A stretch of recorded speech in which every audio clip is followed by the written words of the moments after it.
Bonjour, bonsoir, good morning, good afternoon, good evening. Welcome. This is the third podcast to introduce the industry to FrandAvenue. I'm Eric Stasik. I'm an SEP licensing consultant located in Stockholm, Sweden. I have a keen interest in all things Frand. And about a year ago, this thing called FrandAvenue started showing up on my social media.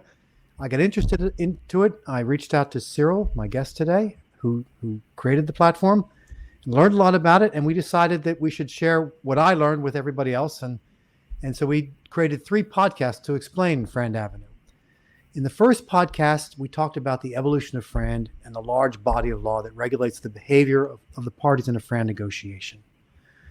Now, with the willingness of courts in the UK and in China to make a FRAND determination, to determine FRAND terms and conditions, and creating this so-called FRAND injunction, it's clear that the focus is moving away from competition law and Huawei ZTE and towards contract law, where some people have argued it's always belonged.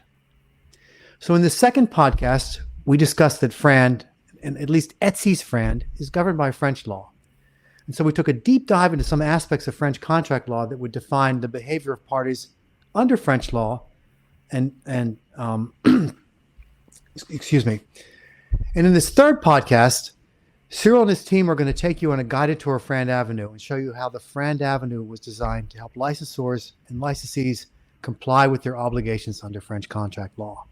And with that, I'll hand you over to my guest, Cyril. Thank you very much, Eric, for the kind introduction. So let me remind you very quickly what we've seen in the previous episodes. If you remember, and I will go immediately to this chart where I've tried to summarize in a single chart the main obligations arising out of the FRAND undertaking under ETSI rules.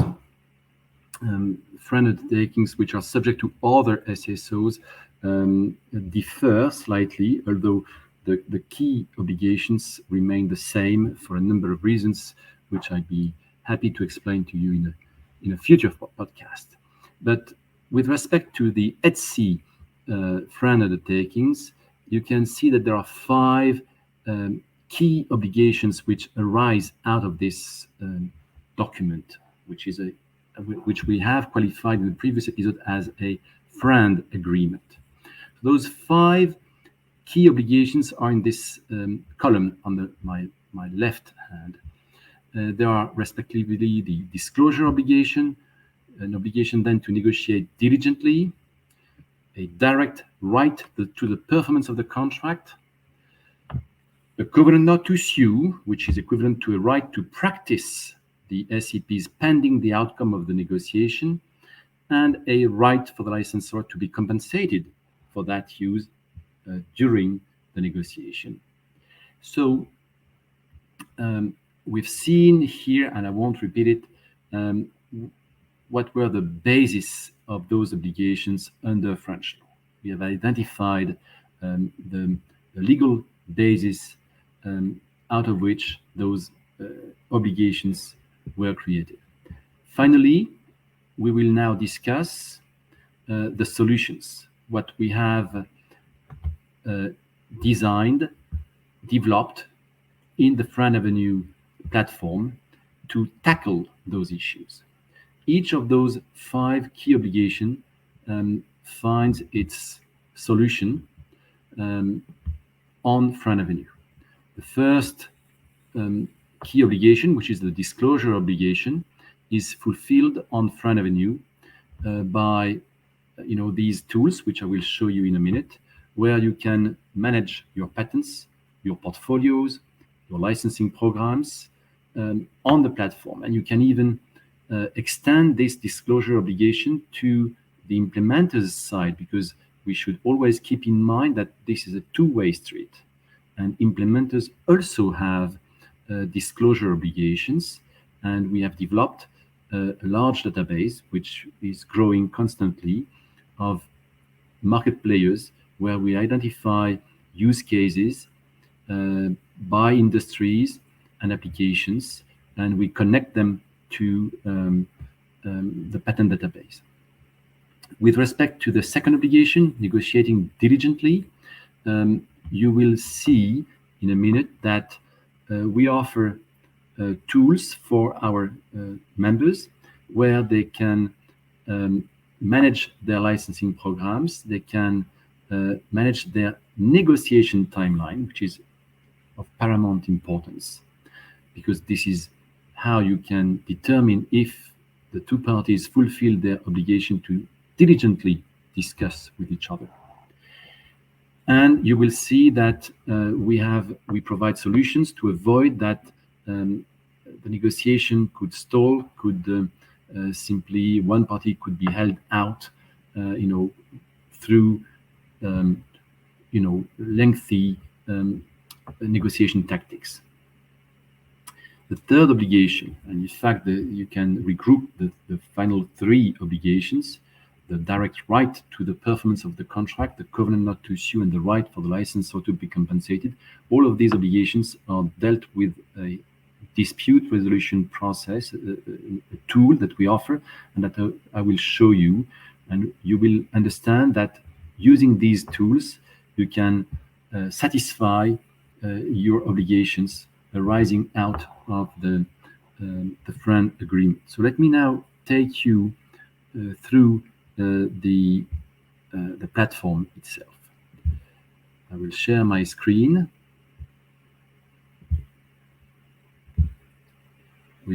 and you can now see the platform. I will kindly invite you to go visit our platform. Many features are available without any subscription. Others are available according to our subscription plans, which are there. But to make a long story short, I'd like you to understand that here you can find patents, and patents which belong to many different technologies, standard setting organizations. You have ANSI, ETSI, IEC, IEEE, ISO, ITU, even non-SEPs in certain technical fields for which we are working. And if I take only the ETSI technologies, if, for example, I just focus on 5G only, and I search, then what I will find here for individual records, I will find 140,242 patents. If I limit my search to families, that will be almost 28,000 families. Then I can, of course, have more tools to see the results of these searches in a different manner, with insights, so that going on this platform, you can truly understand who owns what in which technologies, and you can, of course, use filters which will help you literally limiting the searches, the results, according to your own precise needs. And you can save, And if I can interrupt you, Cyril, I've used this platform recently quite a lot, and this is a very slick interface for searching for patents. You can search for SEPs, 3G. I had a search for 3G SEPs in Germany only, and it was super simple to get the results of that. And this is the free part of the platform, isn't it? So this is a very useful, very slick interface.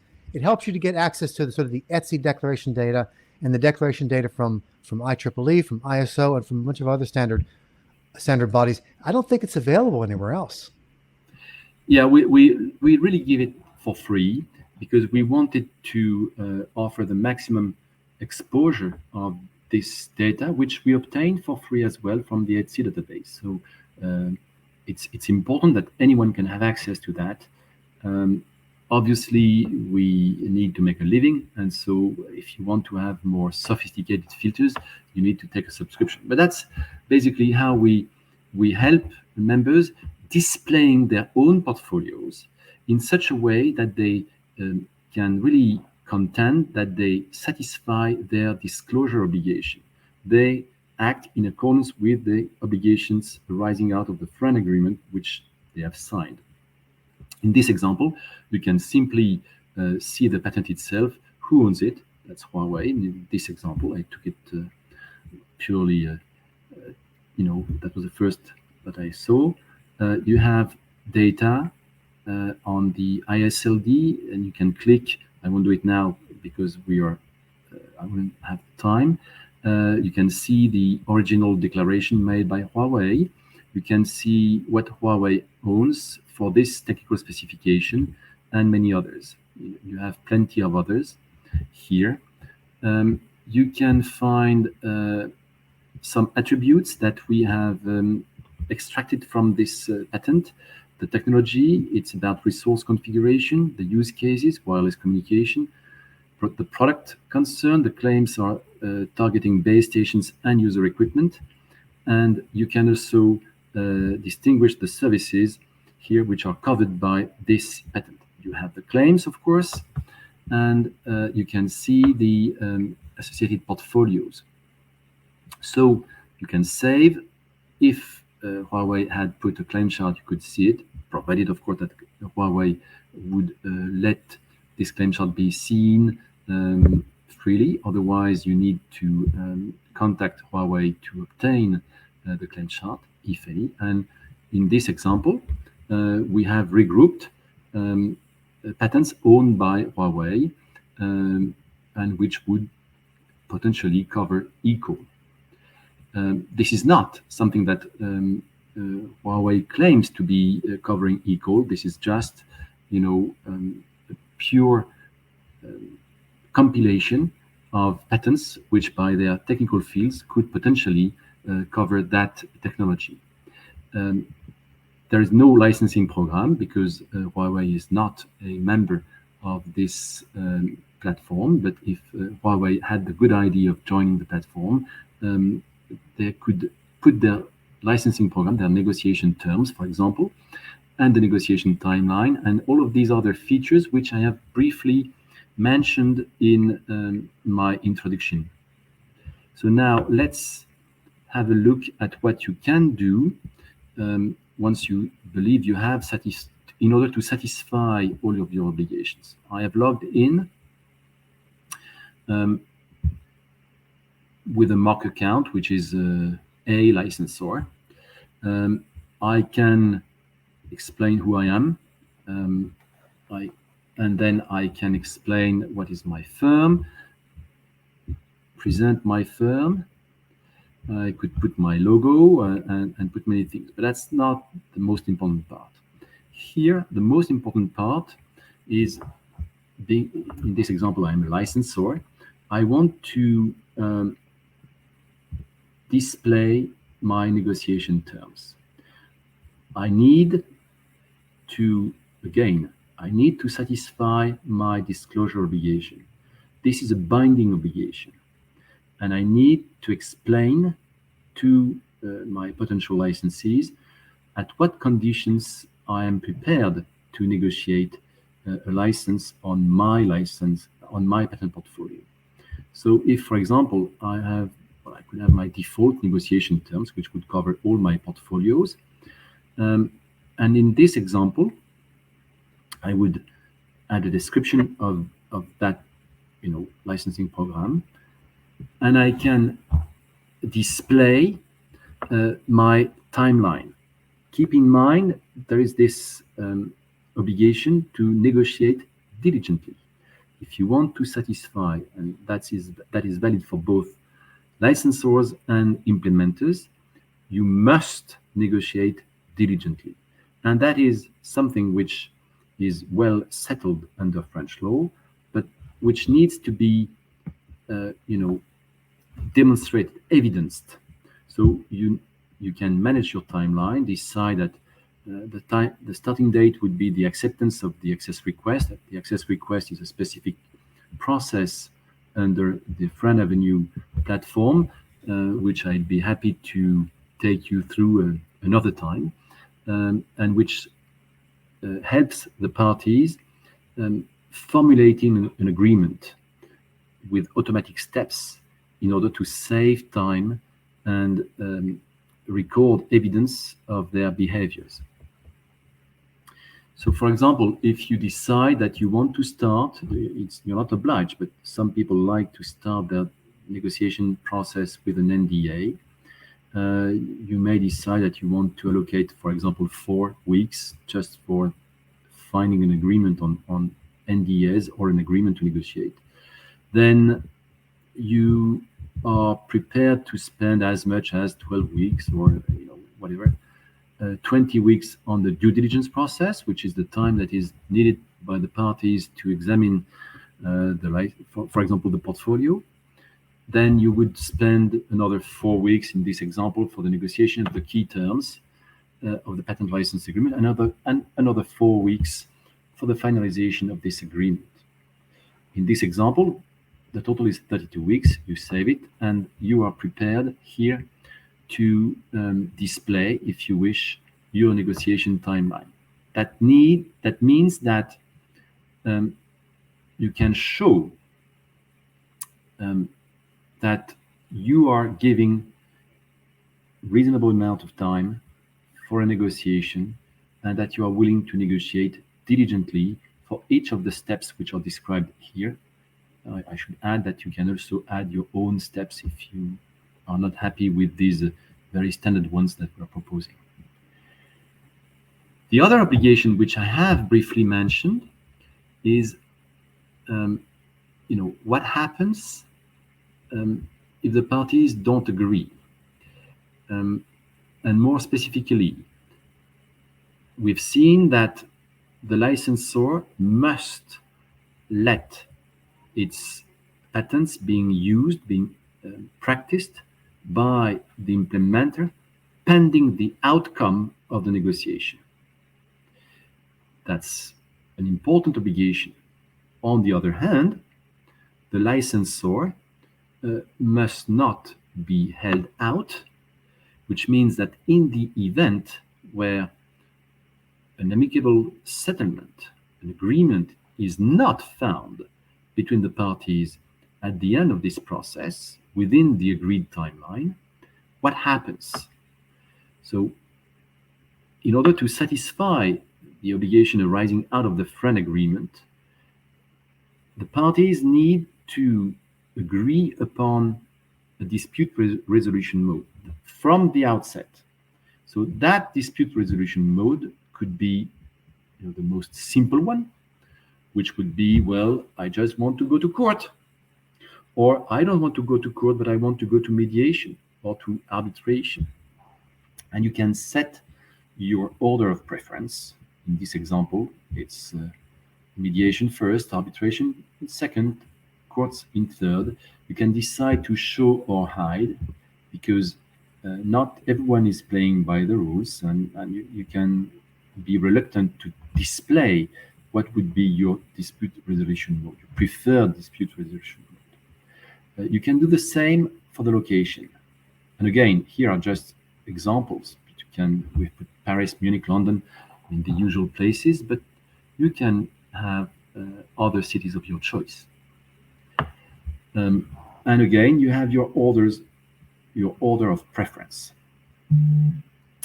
If you can display or hide or show.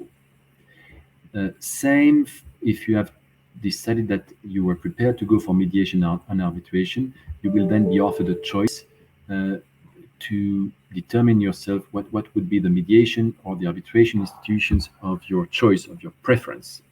And you can put your order of preference here. And again, you can hide or show. And at the end of this process, what happens is that you have set forth your own negotiation terms. You have not displayed as a licensor your licensing conditions. You may decide to do it only subject to an NDA, and that would not be available here. You may as well decide to display them. It's up to you. You have your own documents that you can store and which you can use. You are the only one having access to these documents, and you can use the platform literally as a tool to manage your interaction with your licensees. Now, and you can manage the access request, which is these access requests, which I was briefly mentioning to you, which is a way for the members to interact between each other. So with that, you have the possibility to manage your patents, your portfolio, your licensing programs, your negotiation terms.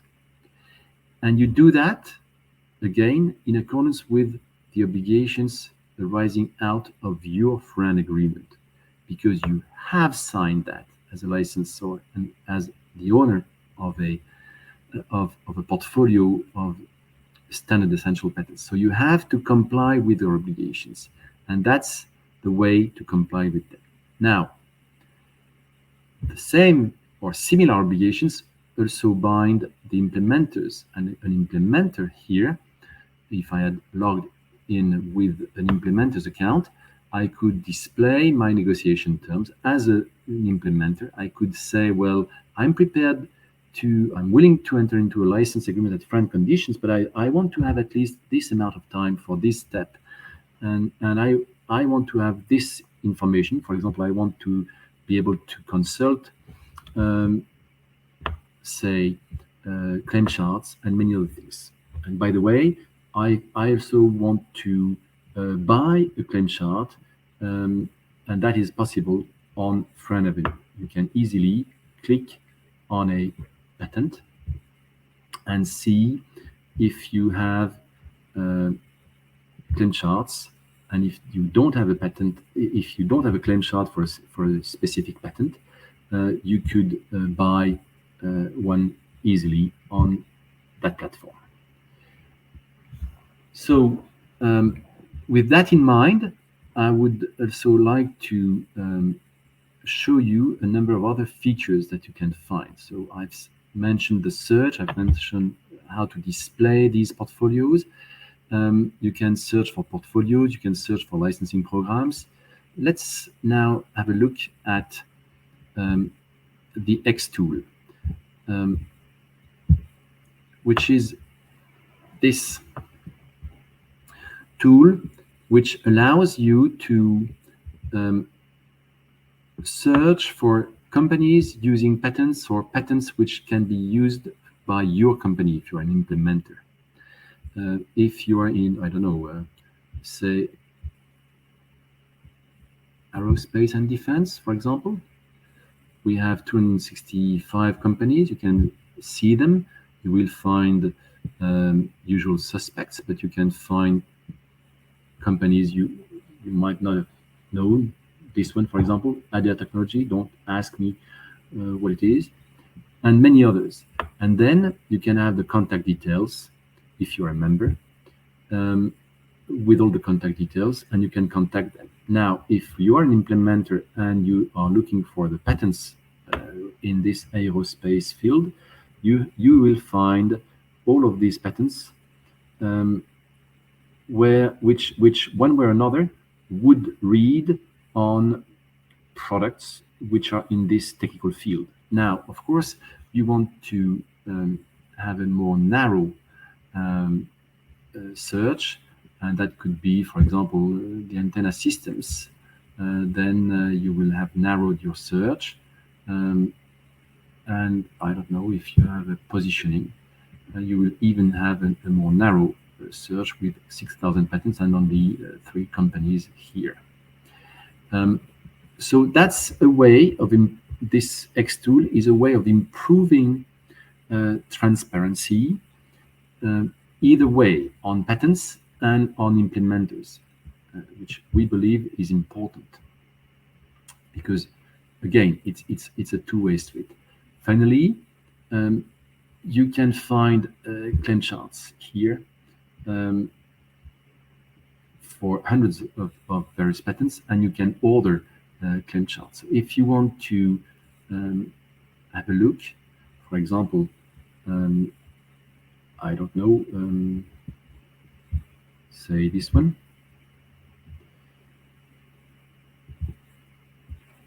And you want to see the claim chart. There's no claim chart here, but you can easily order one. And when you order it, you can download it, and you can play with it on a specific application, an interface that we have here on this platform, which I will be pleased to show you in another podcast or on another occasion, but where you can literally rate your own by yourself the patents. You can determine, to which extent the reviewed patent or the reviewed portfolio is essential to a specific technical specification. You can do it by yourself, because we believe that this is up to the reader and of the reviewer of the claim chart to rate the essentiality, and we supply the tools to do it efficiently. So this is how we endeavor to help our members to comply with their obligations. And we have said a few words last time about the draft EU regulation. And I think that we have all in mind that these obligations will be, reinforced. And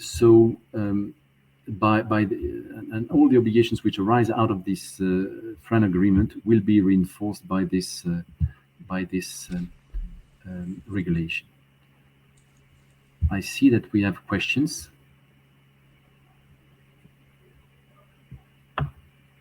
So we have a question by Robin, who is asking if Etsy is the only source. No, Etsy is a major source of information. Of course, this is the primary source of information for all SEPs which have been declared essential to Etsy at Etsy level. But when we try to map essential patents or patents which have been declared or not essential to non-Etsy standards, then that's much more difficult, because not all the SSOs have an obligation to declare. So then we need to use forensic techniques to find these patents and put them in the database. We also have a question from Vincent, who says, is there a possibility with FrandAvenue to launch a unique negotiation process with regard to a patent portfolio for a specific technology, regrouping several patent owners? Yes, but it's a long shot, and I'd be happy to have a separate discussion with Vincent on this issue.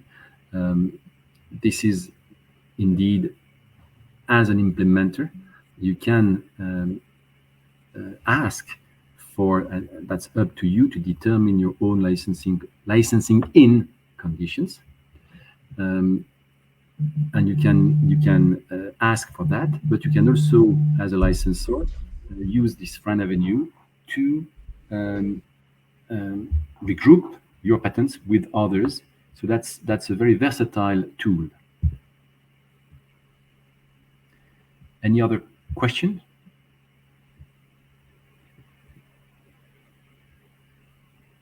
I think we have exhausted the